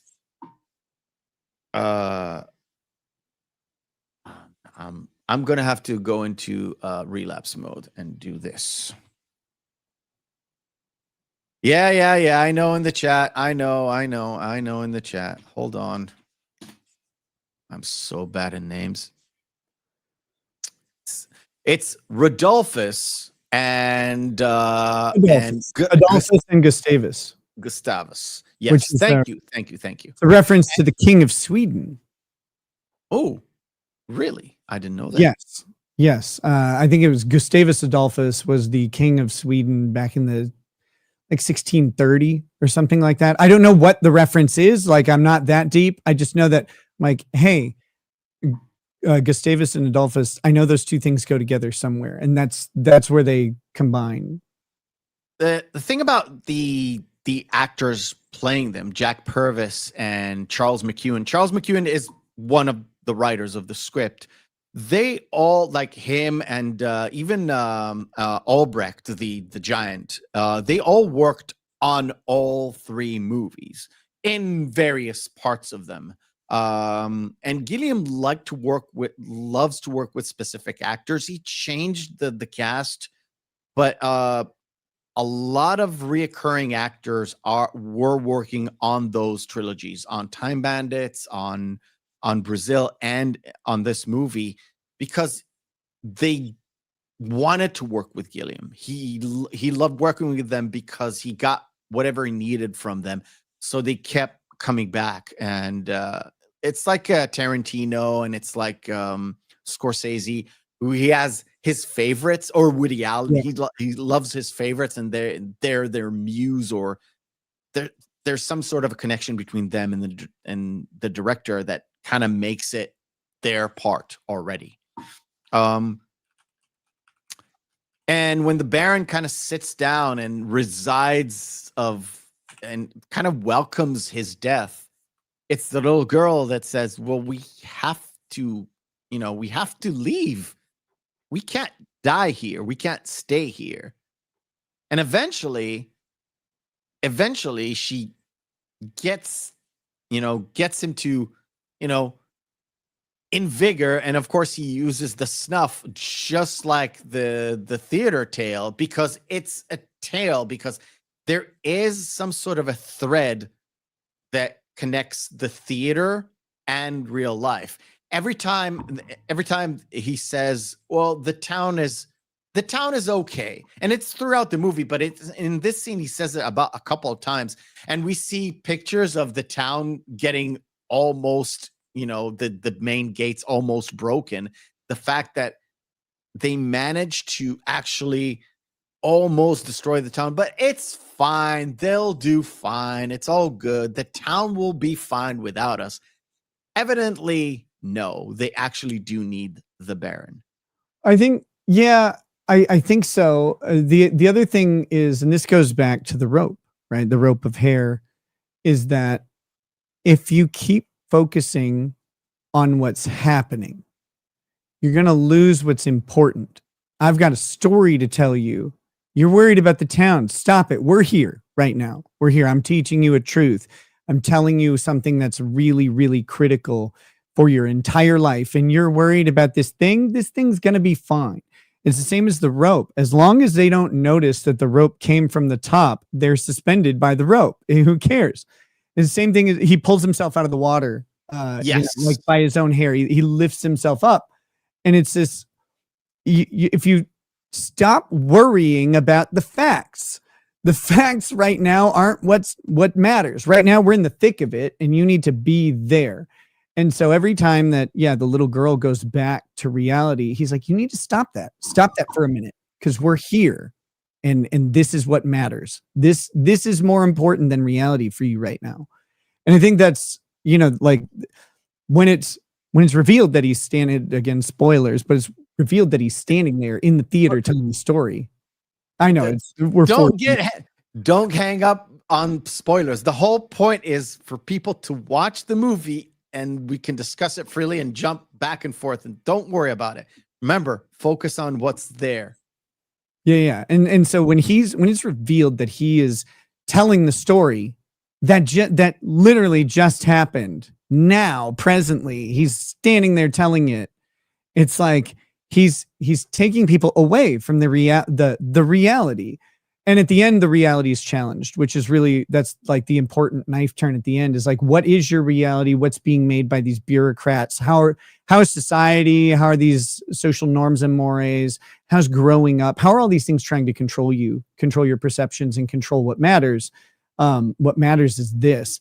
And this is actually more powerful. Like that whole thing comes together there. And it's always stop with the facts for a second. And let's get to what matters, what's important, and what will save your life, and what will save the city. And so it's great to me. I love that. Boosh, I love you. I know we were on a different show discussing this movie. Where was this when we were reviewing it? You know how the other show goes. We go on tangents, and I derail shows. I was trying to get Gary off balance. Not that Gary, another Gary. And Bush was on that show. There are themes that we cover on this show that we don't cover on the other show. Just saying. You were there. Why didn't you do it? He was he was not in the chat. He was on the show. I know, live, talking to us, and he still failed completely. But yeah, it also, Bush, when I go into into research for this show, I tend to watch interviews if I can, documentaries if I can. I don't necessarily do that when I just watch a movie and go on someone else's show. Don't worry about it. We will cover. I guess we have a lot of overlap because we like a lot of different, different and same movies. But I want to get to the point where they get to the shore. This, and we kind of discussed it before. They're on the show. They're on the shore, and at first, the Baron is like, "Okay, let's do this." But the kid is like, "Yeah, how can we do this? We failed. Like we can't do it. How can we stand against this enormous Turkish army?" Which the shot is perfect here because like at first they're like, okay, they landed. We know they're near the city and they swim into this seaside cave. And it's not revealed that they're right by the Turkish army. Like they're right there. And then the camera is just, it doesn't pan, but it's a 180 turn. Yep. And then you're like, oh, the whole army's right there. The reality of their situation is behind the Baron, and the little girl's looking very smart filmmaking. Now, not on point. That horse is actually sitting down like a dog. How did they manage to do that for about 10 seconds that the horse was in the shot sitting down is amazing. Amazing. Plus they threw that horse into water a lot. I'm not sure if it's the same one, but they kind of abused it. And also there are shots where it's not the horse. You can actually see it's a fake horse's head because they literally dunked it in water. So the Baron is like, you cannot give up. And if you give up, I'm just going to go to the Sultan and just die, because if you're giving up on hope and on fantasy and not able to maybe pull something out of the abyss, then I might as well be dead. And that's why he goes to the Sultan. And they have sort of the same kind of scene mimicking his story of how he got the Sultan in this war, with the whole the little dwarf guy with marking his neck, and the executioner who wants to kill but can't because he needs to be turned this way. Yeah, he's so incompetent. Let me switch this over. And the realization that this whole time this bureaucrat is negotiating with the Sultan on them surrendering, not you surrendering. You surrendered last time, no, but we're about to kill you. Can we real quick talk about the executioner, because I think it's really interesting. Sure. And it goes, so obviously this is proof texting and supports my point, so I'm going to do it. But the executioner's blind because his eyes are sewn shut. Yes. And the thing about execution in general is it required you to dehumanize the offender. They used to do public tortures, public executions, and once the condemned started to become humanized, public execution, public torture became very unpopular very fast, and they actually stopped doing it. They may have done it in private. In this case, he's big, unthinking, bumbling, blind executioner. And it's really important because the whole system, the whole war is a setup, the city's a setup, the bureaucracy is a setup, everything is a setup to deny humanity. And that's it. This movie is about being a human in a society and in a situation where everything is trying to get you to get you to be an automaton, to get you to be an unthinking algorithm reproduction machine. And so the executioner is blind to the humanity of Baron Munchausen and everybody else that he kills. And of course he must be.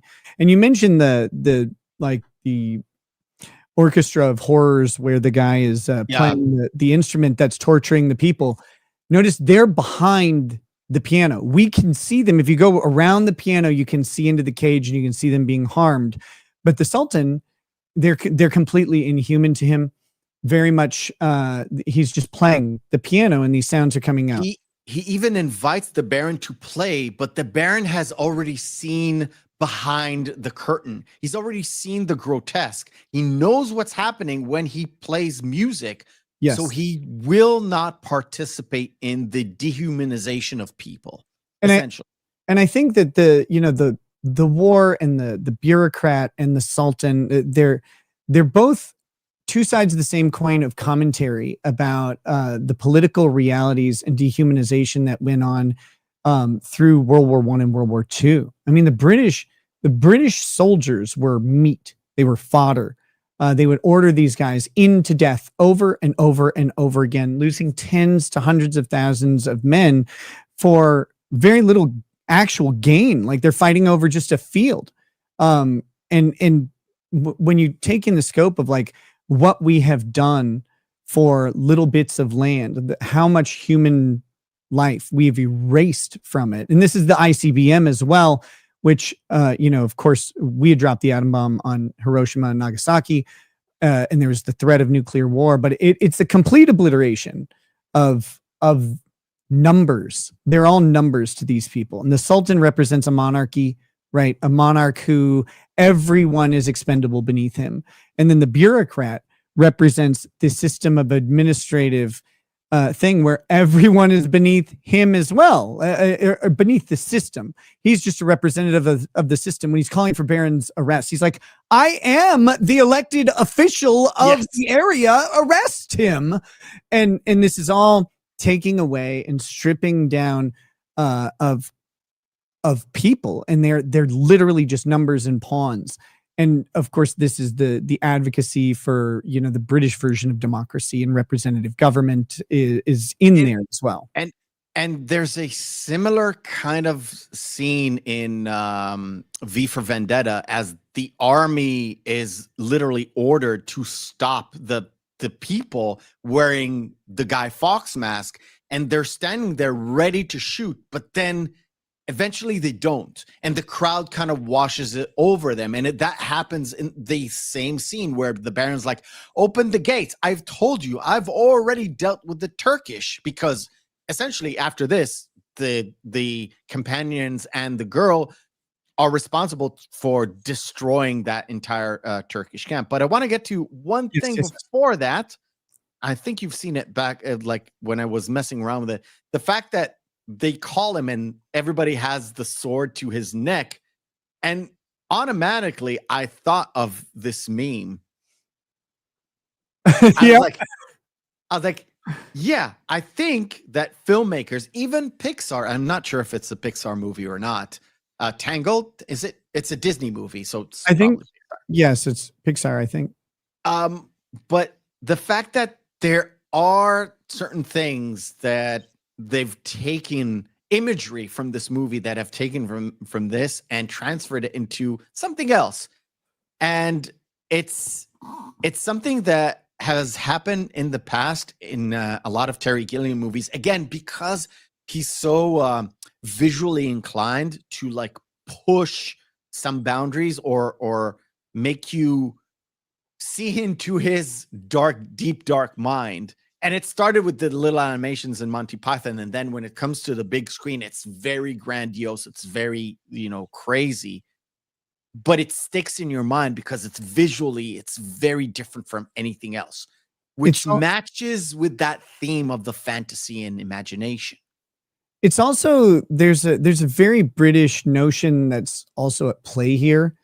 And it's the notion of the officer being revered and regarded.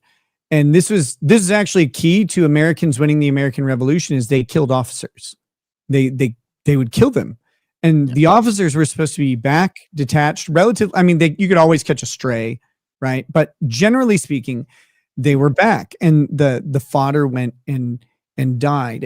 And so when the Americans in the American Revolution start killing the officers, either like in battle, and the American officers are in combat, it's a sea change. there. But the British, I mean, this carried on through these themes carried through World War I and II with the British as well. And you got this hierarchical caste system, which of course militaries are based on, but like he's dressed as an officer. He is a baron. He walks into that camp, shoulders back, head high, and no one attacks him or shoots him or kills him on the spot. And like in theory, like that's what you would want to do. But this is kind of a frequent practice of the old like gentlemanly rules of warfare. And I love that that's brought out here, because he just knows, like, I'll go in, he's going to surrender. He's going to do the honorable thing. He knows he's going to be executed, but it's done he knows he's doing it on his terms. Whereas it's proper. Right. It's for British people. That's proper. That's the proper way of doing things. There's way of doing things. Just like the bureaucracy guy. You can't do this. There's a way of doing things. And you can't go outside, save a bunch of people or tell a bunch of stories. It's not proper. When it brings me to the movie Victory with Sylvester Stallone, Michael Caine, Pele, right? Where they're when they go and they're like, okay, we know some of these guys who are in the camps, particularly from Poland and Eastern Europe. It's like, we know some of these guys and they would be great football players, right? And so they go through and they submit the list, and the guys come and they're horrifically mistreated, completely different from the British and American officers that were captured. Like the Germans, again, to kind of keep up appearances and stuff, they humanized these people because these people had voices, they had notoriety, and they treated them better. Like when Stallone's like gonna attempt to escape, they're like, yeah, we tried that. We do it all the time. And it's very much like this nod to almost a nobility. But it's, that the proper, it's proper, but it's not proper. The reasoning for it is marketing. But it was just interesting to see that brought out here again, in the same way that it's in Victory. It's like, yeah, these guys get treated this particular way. Other people are completely dehumanized and cast off like chaff. Yeah. This bit with the kid, and she's telling Gustavus, like, use your breath, but gently. We do it gently, because like I said, it's very cartoony to think that an elephant would be scared of a tiny mouse. They won't even see the mouse, but it fits with the cartoony nature of everything, fits with how a kid would think of getting over these elephants, these war elephants, essentially. That I absolutely love their design, because they have that little tower and also a tiny cannon at the top of it. It's a manned cannon too. It's hilarious. And when he blows this fur ball, and the fur ball, this mouse lands, immediately the elephants go crazy and stomp through the Turkish army. Very Looney Tunes, the elephant being scared of the mouse. But of course, that's the story, right? The story, and it actually fits with the next bit. And the next bit is I kept calling him Berthold. I got the name. Albrecht, that spins 3 different ships around and throws it into the army, not only smashing some of them, but also creating these funnels where suddenly, and I noticed it only today, some of them suddenly don't have shirts on for some reason. I just found it hilarious. It's so dumb. I love Albrecht's character because he's different than the others, right? Berthold is imprisoned and has memory issues. He's not really secure in his identity. Then you have Gustavus and Adolphus, who are in the fish. They're left there, and they've given up hope, right? Like they're with the other hopeless souls, drinking at the bar inside the fish, waiting to die and be digested. Albrecht is not that. Albrecht has chosen a life of peace, so to speak. And this is a message. Like this is the character trope, is he is the the heroic soldier that's called back into action, who needs to come out of retirement to save the day. We need your special set of skills. And Albrecht is like, I don't want to be the biggest and the strongest. I want to make pastries, right? Like he's the daintiest and tiny ones too, because he's making them for Vulcan. So he wants to be this, he just wants to pursue his craft. And he wants to be the opposite of what he represents. He represents strength, stoicism, heroicism, and literally a big bad soldier, right? Right. And all he wants to do is, I want to cut hair. But I want to shape and style hair. Right. Are you a Fagala? No. I'm just saying. The thing that I love about it is like, so Terry Gilliam is very obviously high art, highly visual, like you said, and is openly espousing art over force, art over like art is power, speech is power, story is power, yet still acknowledging that sometimes you have to put these things down when the stakes matter, when they're dire enough. You have to put it down and you have to do the thing, even though you don't want to do it, because you're the only guy who can. Albrecht is the only guy who can do this on the entire planet. He can hammer throw 3 boats and obliterate an entire army, and he does. And that's great. Like, because you can get way too out there in your storytelling and be like, yes, art is the most noble thing ever. I have a pen. I'm so cool. And it's like, no. You still need the muscle from time to time. And Albrecht brings it out at the time that it matters most. Yep. All right.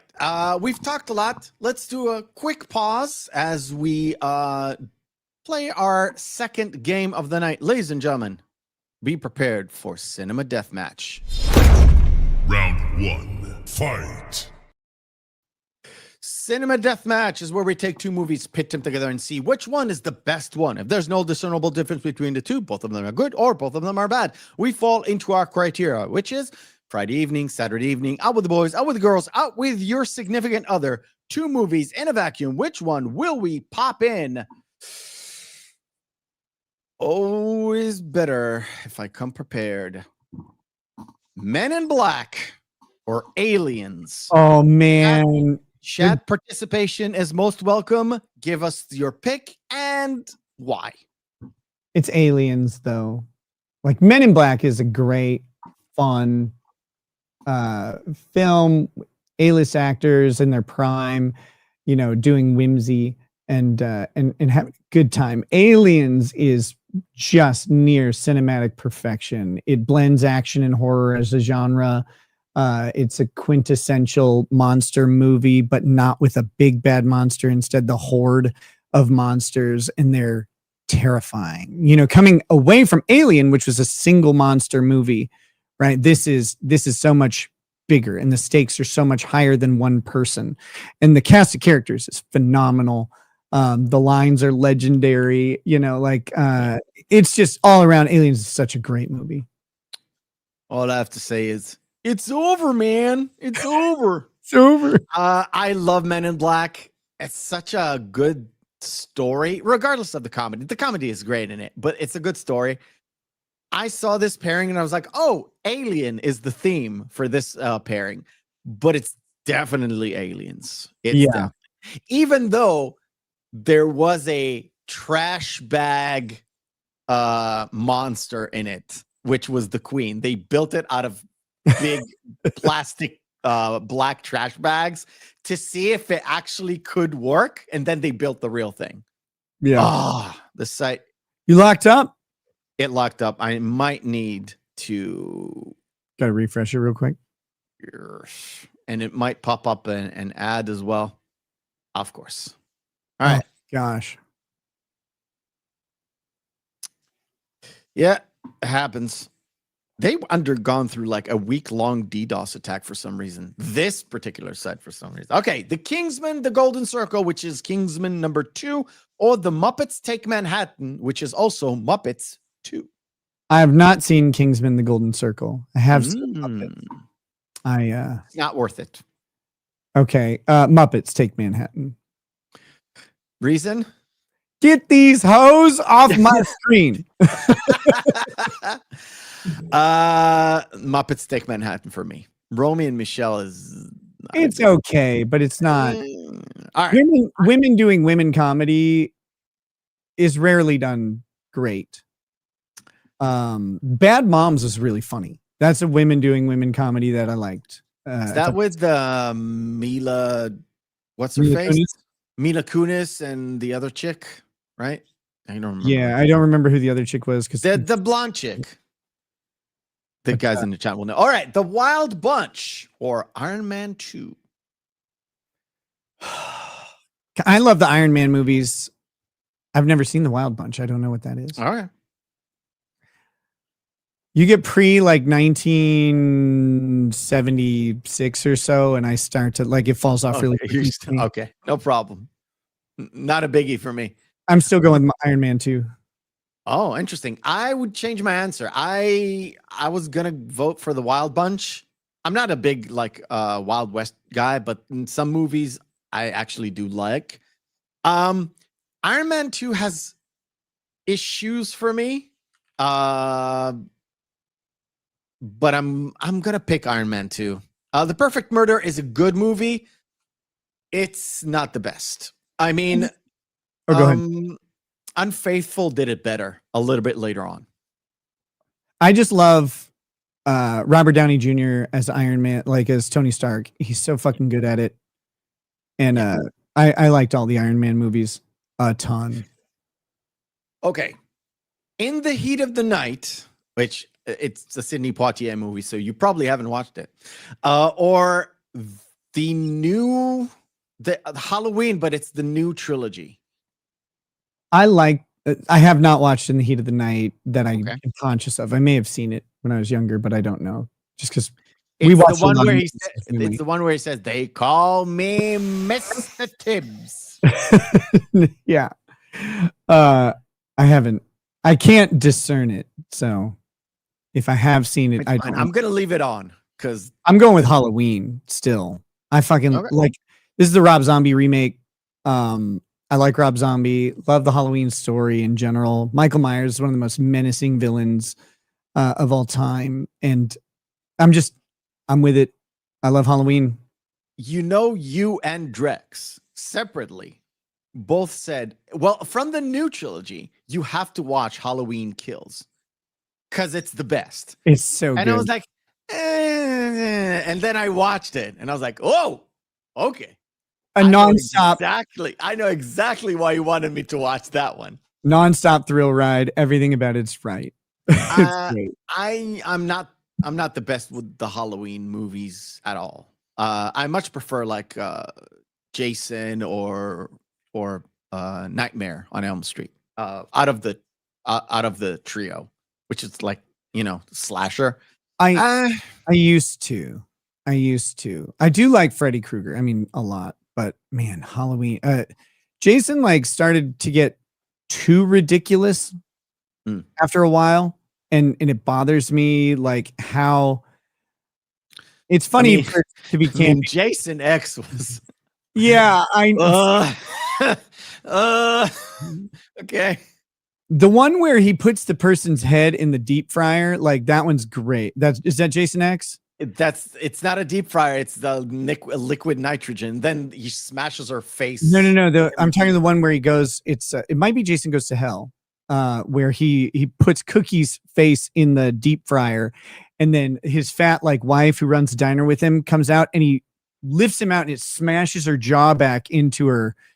That it could be Jason Takes Manhattan, but no, it's not. It's after that. It's Jason Goes to Hell. It could be. It could be. All right.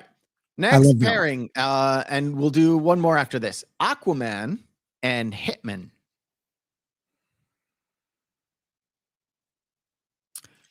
Let me start. Hitman, because I don't like Jason Momoa.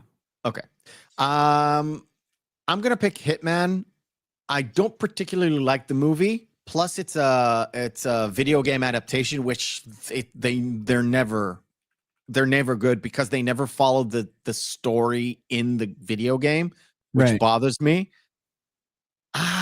Aquaman is a lot of fluff and very little substance. And Aquaman is the fucking worst superhero ever. in comic books and ever. Frequency or The Man? Frequency. Frequency is really good. I was going to pick The Man, but I remembered I don't like the movie. I've only seen Frequency once and was not really impressed. I'm going to pick Frequency, though. Again, The Man is one of those movies where everybody knows it's a cash grab rather than actually telling a good story. Frequency I liked because it's not a time travel movie, but it has time travel themes in it. And it's kind of fun, feels good. It's got its problems for sure, but I like it. Still like it. It was Jason Goes to Hell that I'm thinking of from 1993, and it's the one with Creighton Duke, the black dude, who's who's so funny. He breaks the guy's fingers for information and stuff. That movie's great. It was Tom that made me watch all of them. He didn't make me. He's just watch them. It's like, okay, I'll watch them. Okay, where were we? We were after the Baron saves the town. He comes in as a winner. It's not yet and of course the bureaucrat on top of the shoulder of death itself shoots the Baron. And of course, they call for a doctor. The doctor comes, and the little girl is like, no, it's not a doctor. It's death. Don't you realize it's death? And then we get that reversal that we had in the first scene. Before the Baron goes out to his adventure, death gives him the jewel, and now the jewel has been taken away. And of course, nobody does anything because everybody sees the doctor, besides the kid. No, it's not Kevorkian. But then an odd thing happens because he is being buried ceremoniously. He's the hero of the town. And when he gets buried, suddenly we're back in the theater listening to the Baron's story about how he saved the town and he died. And you're like, wait a minute. Many times he's been killed. Yeah. And it's like, what is going on? And if you're watching this for the very first time, you're like, what is happening here? And the question is, well, wait a minute, you saved the town, but we're under siege. And the Baron is like, no, we're not. Just open the gates and you'll see I've defeated the army. And then, of course, we've got the sort of like the ultimate showdown between the bureaucrats and the people. And the people are like, yeah, show us. We've heard the story. We know it's true, or we think this is true. Like, open the gates and we'll see. And the bureaucrat is like, no, shoot anybody who opens this gate, because nobody gets out, because nobody should know the real truth, because I said the truth. You know, I'm the elected official. I'm in charge of the truth. Classic, who's the liar and who's telling the truth, right? The bureaucrat who is giving you just the facts and telling you not to embellish and not to indulge in these silly stories is the one lying. They've crafted a narrative that's meant to control you. The artist is giving you truth, even though it's all through untrue or exaggerated stories. It's all through representation, allegory, rather than direct storytelling. But that's the power. That's the power of the truth is brought about through art and through illusion. And instead, there is no power to the bureaucrat. He didn't save anybody. He was negotiating a surrender and one of the lines when he's negotiating the surrender is like, how many men or how many lives have you destroyed for your useless wars and your useless negotiations and all that stuff? And here we come in and we just do it. We just win. And you don't know, like, we don't know actually how the war was won, but the war was won in the meanwhile. And that's amazing. While they were arguing, we won the war for them. It's that kind of a discussion where it's like, it just does. And I don't want to get into like personal stories, but I've heard personal stories of stuff that's going on over here. Again, no politics, no nothing. And it's the mundane of taking an inch at a time, you would say, like a football game where you just fight for the inches. Again, it's the small stories. It's the guy on the field. It's the guy doing the heroic thing that actually advances the political wing of the bureaucracy or the government. But it's the soldier down in the field with the gun that just did it, right? It's Sting. It's Sting who did it, right? It's like the guy who goes and takes over 6 Turkish cannons and rescues 10 men. That's the guy who's winning the war that inch at a time, who's carrying on the fight. And that guy his story needs to be wiped out. We can't think about that. Of course, unless it's good for our propaganda. And then of course we're the hero. We're the hero. Yes. We killed those cannons. We saved those men. But again, going back to World War I and World War II, and the British propaganda is like, it's your duty to die for your country. And like the stories of the heroics weren't the highlight, like it was this is a good man who went in knowing the odds chose to die to advance the war effort. Very collectivist and very disposable, sort of way of looking at it. In the US, you didn't have that as much. And that was what made us a wild card entering in voluntarily in World War I at times. And then of course in World War II, the Americans were seen as these like wild, rowdy pack of misfits who just did they just did it. Like, what the hell are they doing? You can't just go take that hill. Like, you have to send men in waves to die. But we didn't do that. And we focused on like the Audie Murphy or whatever, like the heroic acts became our stories. And that's again, Baron Munchausen, like the heroic is snuffed out by the bureaucrat, and it's focused on the mundane and the suffering, because you don't want anybody to feel bad that someone else might have excelled while they were down. Yeah. It's the participation trophies. That stuff that is properly done, that British thing also manifests, and I had it on screen for a second and we didn't touch upon it. It kind of started at the very beginning of the movie, where the child is roaming through the streets and she's the daughter of the main actor in the show. She sees the poster, and the poster says Henry Salt and Sons, and she goes out and when he's getting off stage while they're changing the scene, she's like, "Dad, I'm your daughter," and it says "and Sons," and he says, "Well, it's proper."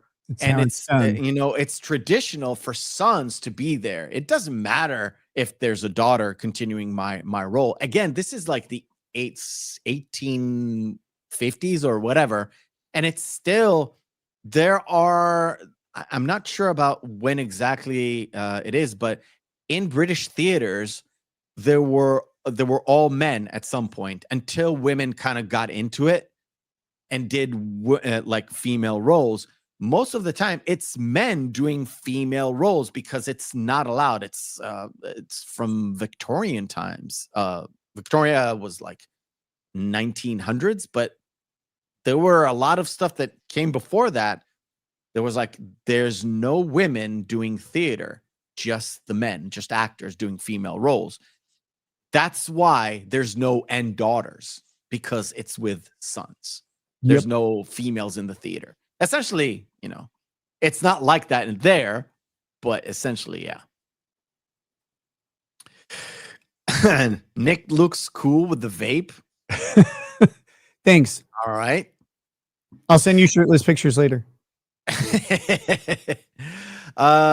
And it ends with Baron riding into the sunset with his faithful steed and the horse. Not before all the ladies get a fucked up rose, because who can get a proper rose these days with the siege happening? Right? It's always in his shirt pocket. He's been through a lot. He's been through a lot. He's been through a lot. And that kind of brings us to the end of the movie. What do you make of him literally disappearing in the sunset? He doesn't ride over the horizon. He vanishes. No, he disappears. I think that all combines with the fact that he was just borrowing that jewel to tell a story. He's an empty vessel because he is a metaphor. He is the allegory. He is that unintangible thing that is used sometimes to lift us up, because we're talking about something heroic, something that is not the mundane. That's why he disappeared rather than full on riding into the sunset. But he does have that sunset moment. And again, I think it's important to remember that the factual timeline of the story, Baron Munchausen never leaves the theater. Neither does anybody else. And those heroes who come and save the day don't show up, right? But what happens is that Jonathan Pryce is distracted. The bureaucrat who's negotiating against them, who's fighting against them, is focused on this one usurper and interloper, this person who is disrupting everything. And once that happens, and once he's removed, the British men who are defending the town are actually the ones taking out the Sultan's army. The Stings of the world. They defend the gates, they defend the walls and the towers, and then ultimately they're the ones who do the damage. And that's what's happening. But it's told as this fantastical thing done by 5 people. But we know that didn't happen. It couldn't have. Baron Munchausen was right there telling them how they were being saved in fantasy. But each one of those things represents, the British forgot how to be swift and able and capable. They couldn't remember their own identity. That's Berthold. You have the Baron, he's the soul of England, right? Like, and that's the representation of the gem that's going into and out of his mouth is this soul, and it's put into this vessel, as you said. He's the representation of the proper Englishman, but also, like, he's not just the proper Englishman, he's also the guy who does get the job done still. Albrecht is the strength that Britain was holding back, that needed to be brought back into play. Gustavus is the man with the best hearing becomes the deaf man. He can't hear anything, right? And Adolphus is the man with the best eyesight, who's effectively blind at the time they find him. It's all of these characteristics that need to be brought back. We need to see, we need to hear, we need strength, we need our identity, and we need the leadership.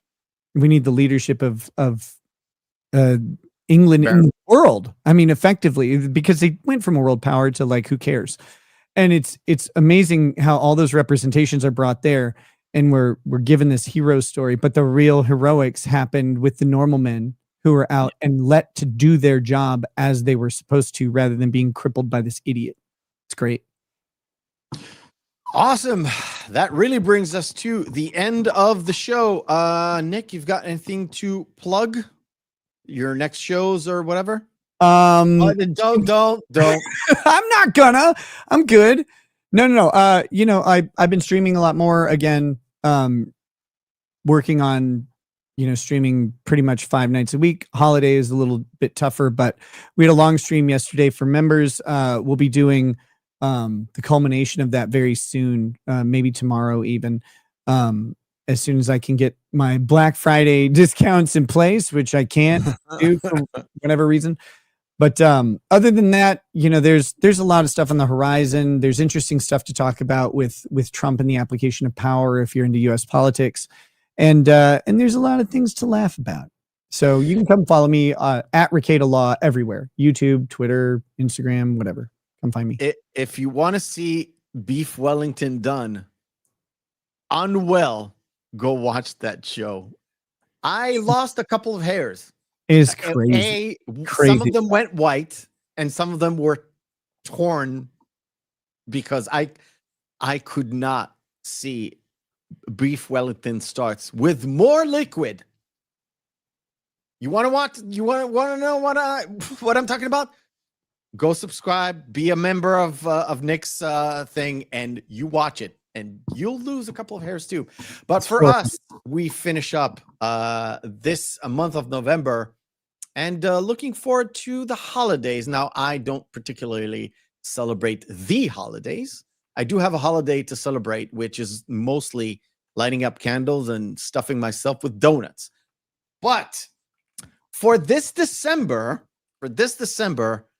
we will be fighting with my toys. Ooh. Toy-based films for the coming holidays this month of September. We will start with next week, and next week is The Puppet Master. Oh, great. Why the fuck not? Love it.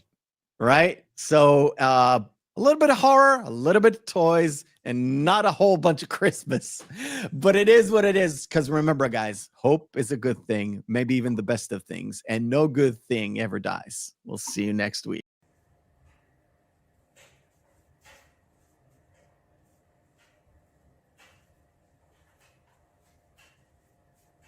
You're still here?